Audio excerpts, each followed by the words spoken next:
வணக்கம். செல்வ Vinayaka coin collection. இப்போ நீங்க பாக்குறது ₹1 நோட்டு பார்த்துங்க.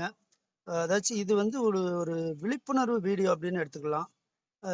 மேலும் இந்த மாதிரி நிறைய பேர் ஏமாறாம இருக்கணும் அப்படின்னு நினைச்சீங்கன்னா இந்த வீடியோவை நிறைய பேருக்கு ஷேர் பண்ணுங்க, லைக் பண்ணுங்க, கமெண்ட் பண்ணுங்க.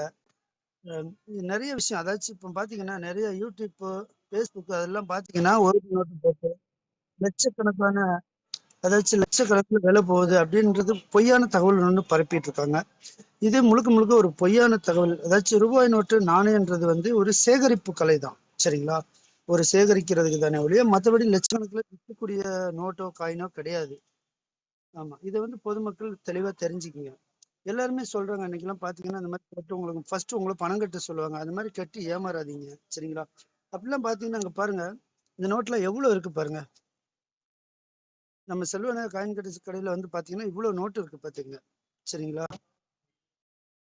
ரூபாய் நோட்டு லட்சக்கணக்கில் போகுது அப்படின்னா இதுல எவ்வளவு நோட்டு இருக்கு, அப்ப இது எத்தனை கோடி ரூபாய்க்கு இருக்குன்றத யோசிச்சு பாருங்க.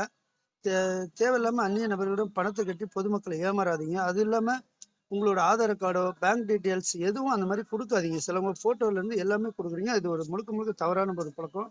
கொடுத்துட்டு பணத்தை இழந்துட்டு அதுக்கப்புறம் போய் காவல் நிலையத்துல நிக்காதீங்க. சரிங்களா? பொதுமக்கள் நீங்க விழிப்புணர்வோடு இருந்தீங்கன்னா நல்லது. அதுக்காக தான் இந்த வீடியோ முடிஞ்ச வரைக்கும் மற்றவங்களுக்கு ஷேர் பண்ணி விடுங்க. சரிங்களா? ரூபாய் நோட்டு நாணயம் பத்தி தெரிஞ்சுக்கலாம். நம்ம செல்வன யூடியூப் சேனல் சப்ஸ்கிரைப் பண்ணீங்க. தொடர்ந்து இந்த மாதிரி விழிப்புணர்வு வீடியோ நிறைய வந்துகிட்டு இருக்கோம். நாணயம் காயின் சேகரிக்கணும் அப்படின்றவங்க நம்ம கடையில வந்து வாங்கிக்கலாம், சேகரிக்கலாம். சரிங்களா? வேற இந்த மாதிரி ஒரு பொய்யான விளம்பரத்தை நம்பி தயவு செய்து யாரும் ஏமாறாதீங்க. நன்றி, வணக்கம்.